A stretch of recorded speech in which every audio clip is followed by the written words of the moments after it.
कभी 2 अगरबत्ती नहीं लगाता, जो कभी भगवान को दिया नहीं लगाता, जो कभी परमात्मा के मंदिर नहीं जाता, जो कभी परमात्मा की कथा में नहीं पहुंचता, जो परमात्मा की कभी चौखट पर नहीं जाता, भगवान उसको खूब देता है। और जो भगवान के मंदिर जाता है, भगवान को धोख लगाता है, प्रणाम करता है, भगवान को मानता है, दिया बत्ती लगाता, अगरबत्ती लगाता, भगवान उसको दुख पे दुख दिया जाता है। उसका कारण क्या? हमने कहा भैया केवल उसका एक कारण है, शिव महापुराण की कथा में लिखा है, एक बार भगवान विष्णु श्री देवर्षि नारद के साथ में घूमने के लिए निकले, और घूमने के लिए जब निकले तो भगवान नारायण और नारद दोनों भ्रमण करते करते एक जगह पर पहुंचे, और नारद जी ने नारायण से कहा प्रभु मुझे भूख लग रही है। भगवान विष्णु ने कहा चलो सामने सेठ जी का घर है, इन सेठ जी के घर पे चल के कुछ खाते हैं, चलो। दरवाजा बजाया, आवाज लगाकर भगवान विष्णु ने कहा सेठ जी बहुत भूख लग रही है, कुछ दे दीजिए, हमें भोजन दे दो, हमें भूख लग रही है, बहुत तेज भूख लग रही है, सेठ जी कुछ दीजिए। इतने में तुरंत सेठ जी आवाज लगाकर बोले तुम्हारा बाप रख के गया, हम तुमको दे दें, चलो निकलो यहां से। धक्का मारकर निकाल दिए। इतने में देवऋषि नारद जी बोले प्रभु तुम्हारा बहुत अपमान हुआ है, श्राप दे दो, बर्बाद हो जाए, श्राप दो आप इसको। नारायण ने पीछे मुड़कर दोनों हाथ उठाकर कहा भगवान तुझे 4 चौगुना धन और दे, भगवान तुझे 4 चौगुना धन और दे, तू और करोड़पति बने, और धनपति बने। देवऋषि नारद बोले प्रभु ये तुम्हारी आदत बहुत बेकार है, उसको श्राप देना था तो तुमने उसको आशीर्वाद क्यों दिया? भगवान बोले मेरी मर्जी, दे दिया, चल तू तो।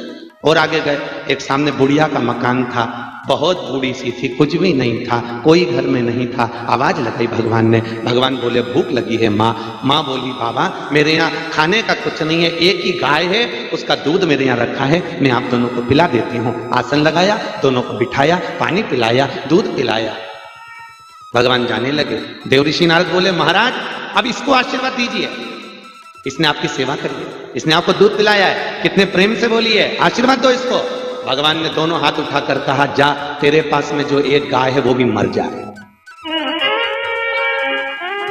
भगवान विष्णु बोले वो भी चली जाए। देवऋषि नारद बोले प्रभु ये बहुत गलत बात है, जिसने तुम्हें धक्के मारकर निकाला उसको तुम कहते हो और करोड़पति बन जा, और जिसने तुम्हारा आदर करा, सम्मान करा, सत्कार करा, जो तुमको भोजन कराई, दूध पिलाई, और तुम उसको कह रहे हो कि तेरी एक ही गाय मर जाए। भगवान बोले नारद तू समझ नहीं पाएगा, ये माँ ने मेरा आदर करा, ये मुझे बहुत प्रेम करती है, मेरी सेवा करती है, दिन रात मेरी सेवा में डूबी रहती है, मैं जानता हूं ये मेरी है, पर मुझे मालूम है अगर ये मरेगी तो इसका मन उस गाय में लगा रहेगा, और मरते ही इसका अगला जन्म गाय का हो जाएगा। मैं नहीं चाहता कि इसको गाय की योनि मिले, इसलिए मैं इसको सारे जंजालों से मुक्त कर कर अपना बनाना चाहता हूं। तो सेठ जी को तुमने आशीर्वाद क्यों दिया कि तू करोड़पति हो जा, तू धनपति हो जा? भगवान बोले उसके यहाँ ज्यादा धन भराता जाएगा तो अगला जन्म उसका सांप का होकर तो धन के पास ही बैठा रहेगा, इसलिए मैंने उसको आशीर्वाद दिया। उसको नहीं चाहता कि मेरे पास आए, उसको तो मैं पृथ्वी पर ही पटकना चाहता। ये वही बड़ा आश्चर्य होता है महाराज, जब लोग हमको मकान दिखाने ले जाते हैं, नया नया मकान बना और दिखाने ले जाए भाभी जी, तो लोग कहते हैं आइए महाराज ये हमारे बड़े बेटे का बेडरूम, ये छोटे बेटे का बेडरूम, ये मंजिले का, ये हमारी लड़की का, और ये हमारा। देखिए बड़ा मेहनत से बनाया महाराज जी, बहुत सुंदर बनाया, आपको कैसा लगा? और उस कमरे में एक चिपक रही थी छिपकली, एक छिपकली लगी थी, तो हम छिपकली को देख रहे, तो उन्होंने पूछा महाराज आप पूरा मकान नहीं देख रहे, छिपकली को क्यों देख रहे?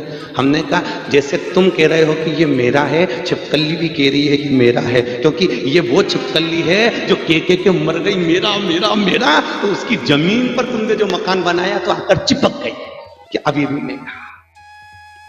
शिव महापुराण की कथा कहती है संसार में कुछ मेरा है ही क्या। इसी प्रकार की वीडियो के लिए हमारे चैनल को लाइक, शेयर और सब्सक्राइब करना ना भूलें। धन्यवाद।